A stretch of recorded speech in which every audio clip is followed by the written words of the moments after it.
She didn't recognize her at first, just another frail old woman in a stained apron, hands trembling as she scrubbed plates under harsh kitchen lights. But then the woman lifted her face, and the billionaire froze. The plate slipped from her fingers and shattered on the marble floor. If this moment moves you even half as much as it changed her life, don't forget to like this video and subscribe, because some stories don't just entertain, they heal. Red Heart. The restaurant was one of the most expensive in the city, a place where reservations were booked months in advance and the wealthy came to be seen. Crystal chandeliers glowed like captured stars, and soft piano music floated through the air. Elena Voss, tech billionaire, youngest self-made woman on the global rich list, the woman magazines called untouchable, had rented the entire top floor for a private dinner with investors. She wore power like armor. Tailored black suit. Diamond studs. Hair pulled back so tightly it felt like discipline woven into every strand. People feared her sharp mind, admired her ruthlessness, envied her success. But inside, there was always a quiet emptiness she never let anyone see. Dinner was flawless. Deals were secured. Toasts were made. Laughter echoed. And yet Elena felt restless, distracted by a strange pull she couldn't explain. At one point she excused herself, saying she needed air. Instead of heading outside, she wandered down a service corridor she had never noticed before. The noise of the dining room faded, replaced by the clatter of pots, the hiss of steam, and the sharp smell of soap and grease. She wasn't supposed to be there. But something made her keep walking. Then she saw her. A tiny, stooped woman standing at a deep metal sink, sleeves rolled up, wrists thin as twigs. Gray hair escaped from a loose bun. Her hands, red, cracked, trembling, moved slowly through cloudy water filled with dishes far too heavy for her. Elena would have walked past. But the woman coughed, a soft, familiar sound that sliced through years of buried memory. The old woman lifted her head. And time stopped. Deep brown eyes met Elena's steel blue ones. Eyes she had seen every day of her childhood. Eyes that once watched her sleep, wiped her tears, kissed her scraped knees. Her mother. Elena's breath vanished. Her chest tightened as if the air itself had turned solid. "No," she whispered, barely audible. The plate slipped from her hands and exploded against the tile floor. Kitchen staff turned. Someone shouted. But Elena heard nothing except the thunder of her own heartbeat. The old woman stared at her, confusion giving way to recognition, then disbelief, then something softer, more fragile than either. "Elena," she said, voice shaking. It had been 30 years since they last spoke. 30 years since a 19-year-old Elena stormed out of their tiny apartment with a suitcase and a promise never to return. 30 years since she told her mother she was done being poor, done being small, done waiting for life to happen. Her mother had begged her to stay. Said money wasn't everything. Said family mattered more. Elena had called her weak. She had left that night angry, proud, determined, and never looked back. She changed cities, changed circles, changed herself. Success came fast. Then fame. Then billions. And somewhere along the way, she convinced herself she no longer needed anyone from her old life. Especially not her mother. I thought you moved," Elena said, voice breaking in a way it never did in boardrooms. Her mother wiped her wet hands on her apron, suddenly self-conscious. "I did. After you left. Rent went up. I couldn't afford it alone." Alone. The word hit like a punch. "Why are you here?" Elena asked, though the answer was painfully obvious. Her mother tried to smile. It was the same gentle smile from childhood, just thinner, tired. "Work is work, sweetheart." Sweetheart. Elena hadn't heard that word in decades. A young chef rushed over, clearly annoyed. "Ma'am, you can't be back here." And "Rosa, those dishes need to be done faster," were slammed. Rosa. They didn't even know her name properly. Something inside Elena snapped. "Do you know who you're speaking to?" the chef continued, recognizing Elena's face now. His tone shifted instantly, dripping with forced respect. "Ms. Voss, I'm so sorry. If you need anything." "Yes," Elena said, voice ice cold. "I need you to stop talking." The kitchen fell silent. She turned back to her mother, and suddenly the billionaire looked like a little girl lost in a department store. "Why didn't you tell me you needed help?" Her mother's eyes softened. "You made it very clear you didn't want to hear from me." Guilt flooded Elena's chest, hot and suffocating. "I didn't mean." "You did," her mother said gently. "And that's okay. You were young. You wanted more. I was proud of you, you know. Still am. Proud. After everything." Elena felt her composure crumble. Tears blurred her vision, something she hadn't allowed herself in years. "You shouldn't be working here," she said hoarsely. "You're 78. And I'm still capable," her mother replied quietly. "Besides, sitting alone in an apartment all day is much harder work." That loneliness in her voice was worse than any accusation. Elena stepped closer, noticing details she had missed at first: the slight tremor in her mother's hands, the faded bruise on her wrist, the shoes worn thin at the soles. Her mother had grown old, while she was busy becoming powerful. "Come with me," Elena said suddenly. Her mother looked startled. "What? You're not staying here?" "Oh no, I can't just leave my shift." "You can," Elena said. "You just did." Within minutes, the manager was apologizing profusely, offering compensation, promising anything. Elena ignored him. She wrapped her expensive coat around her mother's shoulders, the gesture awkward, unfamiliar, but deeply instinctive. They walked out together into the cool night air. For a moment, they simply stood there under the city lights, two strangers bound by blood and decades of silence. "Do you hate me?" Elena asked quietly. Her mother looked genuinely shocked. "Hate you? Oh, sweetheart, a mother doesn't stop loving her child. Even when it hurts." That broke her completely. Elena sobbed, not the quiet, controlled tears of an adult, but raw, shaking cries she hadn't released since she was a teenager. She clung to her mother like she used to after nightmares, burying her face in the familiar scent of soap and warmth. "I'm so sorry," she gasped. "I thought success would fix everything. I thought if I became someone important, I wouldn't feel small anymore." Her mother stroked her hair, just like before. "And did it?" Elena pulled back, eyes red. "No. It just made the emptiness quieter." They stood there for a long time, traffic rushing past, city alive around them, while something fragile and beautiful rebuilt itself between them.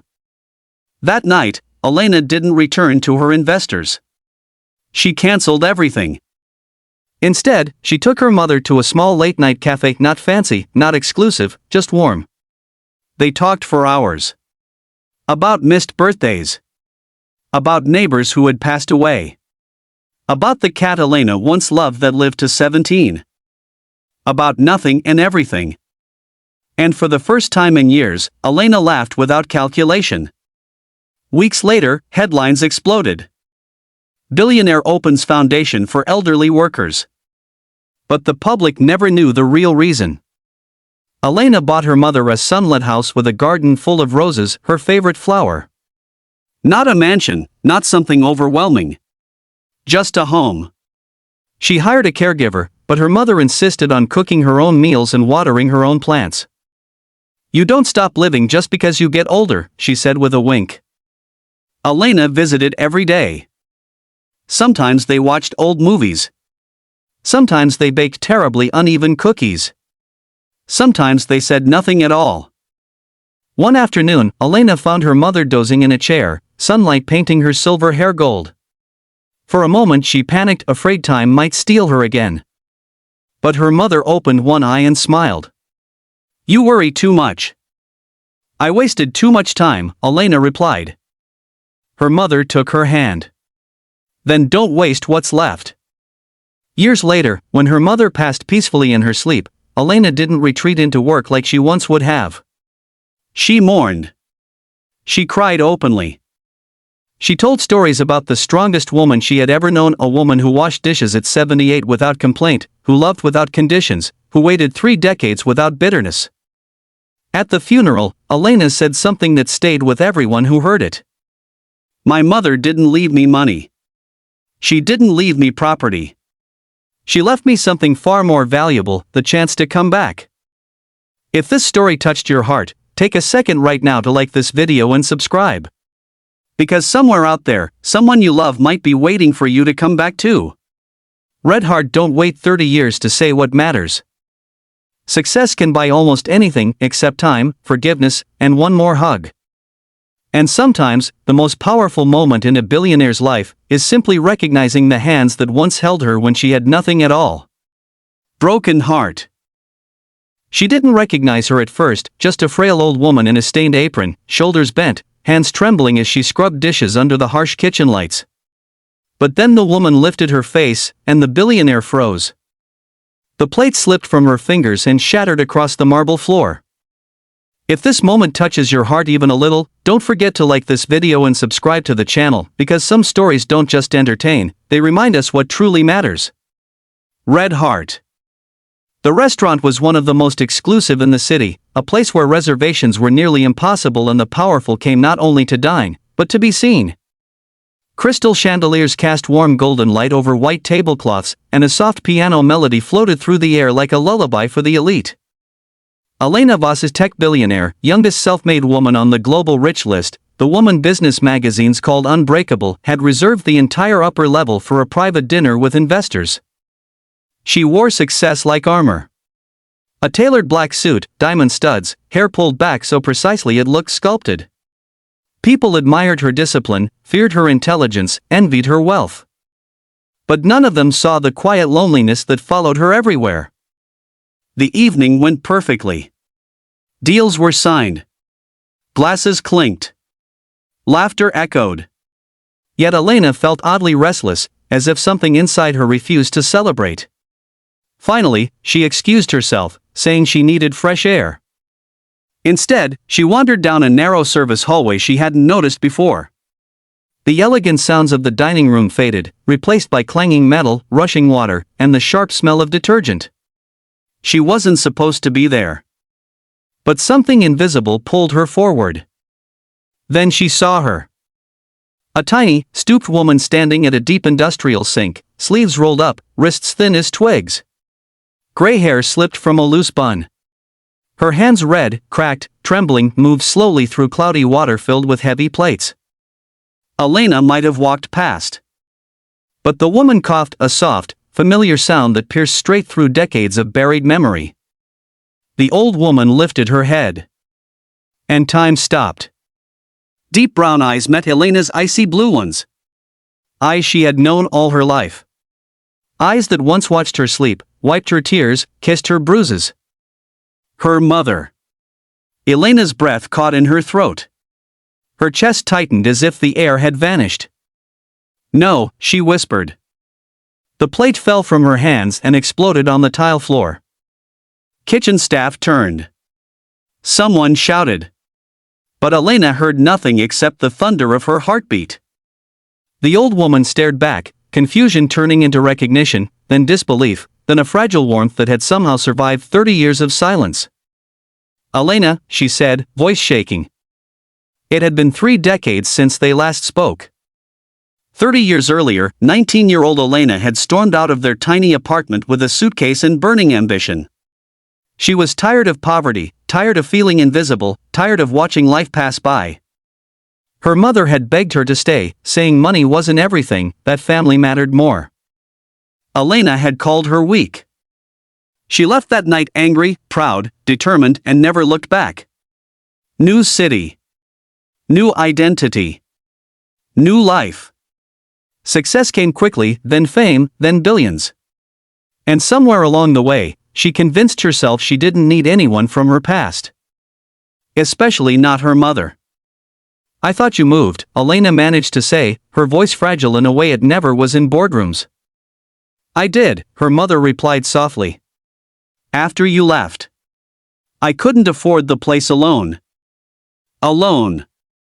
The word hit harder than any accusation. Why are you working here? Elena asked, though the answer was painfully obvious. Her mother tried to smile.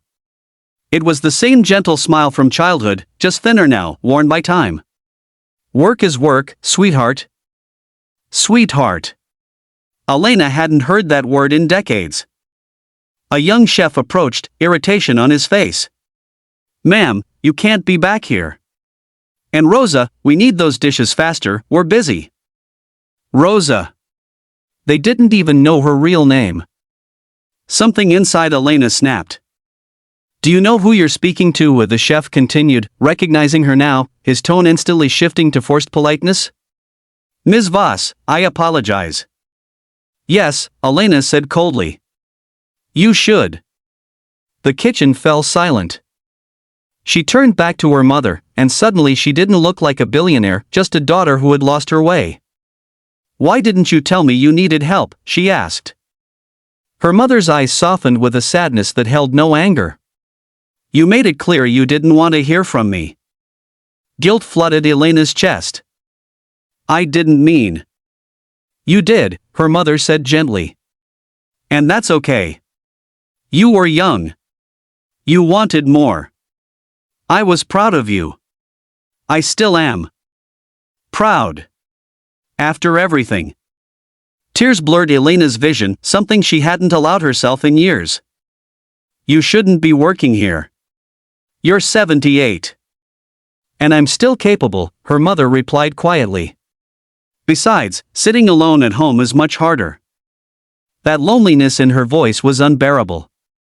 Come with me, Elena said suddenly. Her mother looked startled. I can't just leave my shift.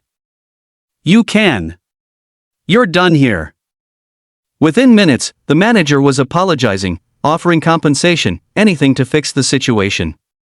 Elena ignored him. She removed her expensive coat and gently wrapped it around her mother's thin shoulders, an awkward gesture, but deeply instinctive. They stepped outside into the cool night air.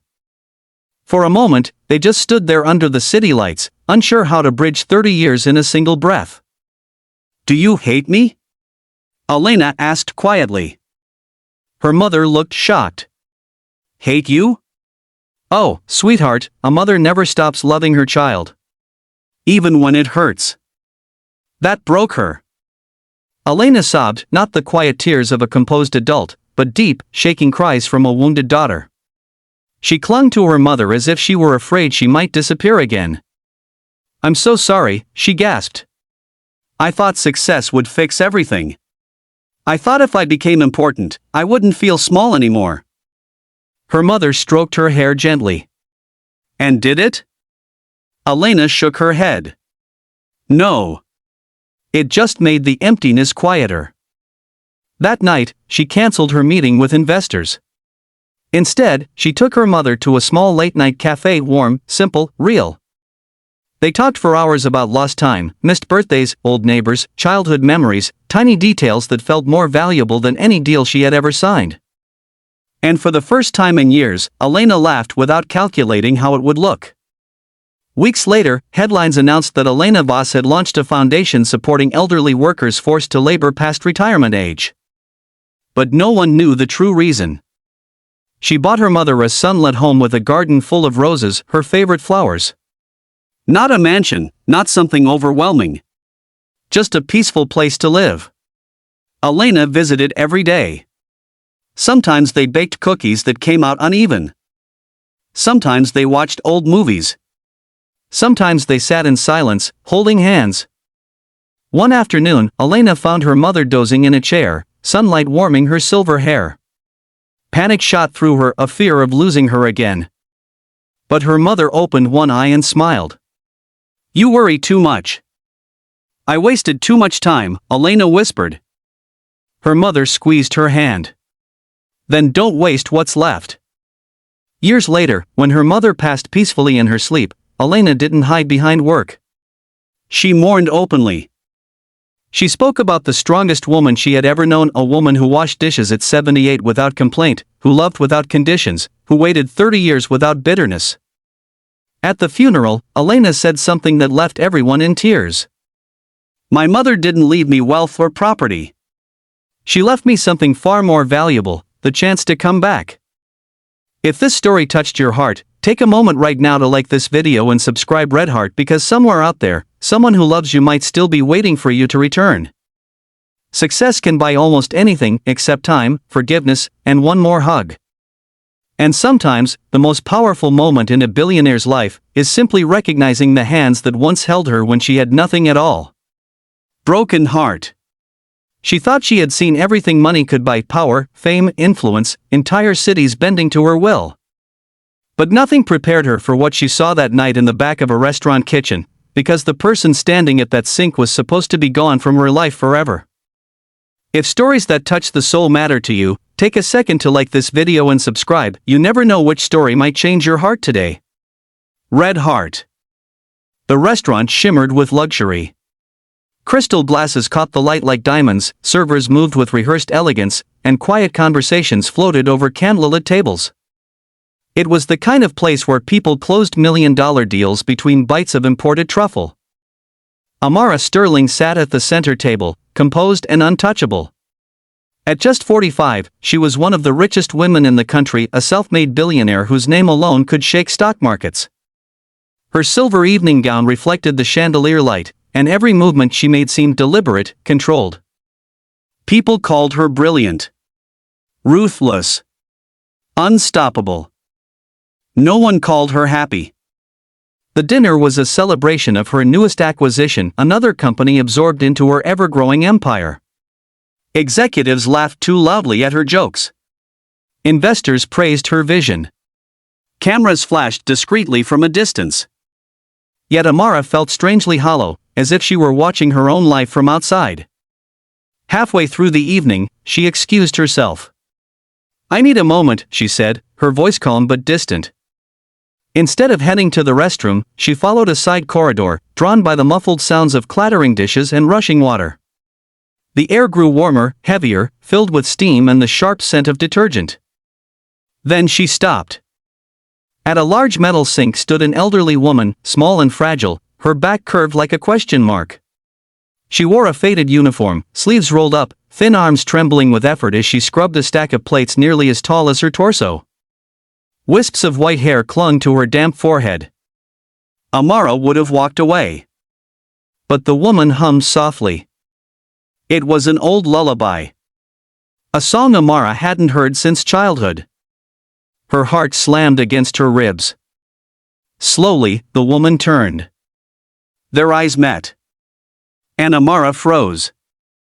The world shrank to that one face, lined with age, exhaustion, and something painfully familiar. "Mom?" The word escaped before she could stop it. The old woman blinked, as if unsure whether she was dreaming. "Amara." The plate slipped from Amara's hand and shattered across the tile floor. 30 years collapsed into a single, unbearable moment. Amara had grown up in poverty with a single mother who worked endless jobs just to keep food on the table. Her mother had sacrificed everything: new clothes, sleep, even medical care, so her daughter could study, dream, escape. And escape she did. At 20, Amara left for the city with a scholarship and a promise to return successful.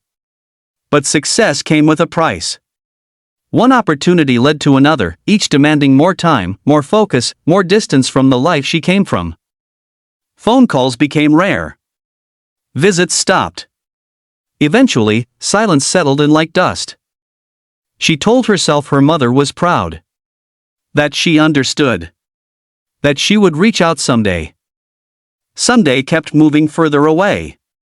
"I thought you were living with Aunt Lila," Amara said, her voice trembling. Her mother looked down at her wrinkled hands. "She passed away 5 years ago." "After that, I managed." Managed. The word carried years of quiet struggle. "Why didn't you tell me?" Amara whispered. Her mother smiled gently, the same warm smile that used to greet her after school. "You were busy building your world. I didn't want to be a burden." A young supervisor hurried over, annoyed. "Ma'am, customers aren't allowed back here." And Evelyn, please keep working. Evelyn. He said her name like she was invisible. Something fierce ignited inside Amara. She's done working, Amara said, her voice suddenly sharp enough to cut glass. The supervisor faltered. Excuse me? You heard me. Within minutes, the manager arrived, apologizing profusely once he realized who she was. But Amara barely listened. Her attention was fixed on her mother's hands, cracked, swollen, trembling from years of labor. Hands that had once braided her hair. Held her when she cried. Packed her lunches with notes that said I love you. Come with me, Amara said softly. I can't leave my job, her mother replied, alarmed. You don't need this job anymore. Outside, the night air felt cool against Amara's burning cheeks. City lights stretched endlessly, glittering like a universe she had conquered, yet none of it had prepared her for this reunion. They stood facing each other, uncertain, overwhelmed. Are you angry with me? Amara asked quietly. Her mother's eyes filled with tears. I missed you, she said simply. That was all it took. Amara collapsed into her arms, sobbing with a rawness she had buried for decades. The powerful billionaire vanished, leaving only a daughter who had waited too long to come home. I thought I had to choose, she cried. Success or family? I didn't know how to have both. Her mother held her tightly, whispering, You don't have to choose love, sweetheart. It never left you. That night, instead of returning to her celebration, Amara took her mother to a small diner that stayed open all night. They talked until sunrise about old neighbors, childhood memories, missed holidays, simple things that felt priceless now. Weeks later, headlines announced that Amara Sterling had launched a nationwide program supporting elderly workers and single parents. But the real miracle happened quietly. She moved her mother into her home, not the vast empty mansion she rarely used, but a smaller, warm house filled with sunlight and flowers. Every morning they had breakfast together. Every evening they shared stories. Lost time couldn't be recovered, but love could still grow. One afternoon, while watering roses in the garden, her mother looked at her and said, You know, I never cared whether you became rich. I just wanted you to be okay. Amara smiled through tears. I am now. Years later, when her mother passed peacefully, Amara honored her not with grand monuments, but with something simpler. She funded community kitchens across the country where no elderly person would ever have to work just to survive. At the dedication ceremony, she said words that silenced the entire crowd. My mother didn't teach me how to make money. She taught me how to love. I just forgot for a while.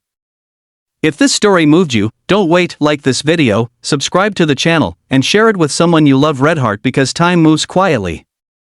And sometimes the people we think will always be there are the ones we lose before we realize how much they mattered. Money can build empires, but it cannot replace a mother's hug. And sometimes, the most important deal a billionaire ever makes is choosing to come home. Broken heart.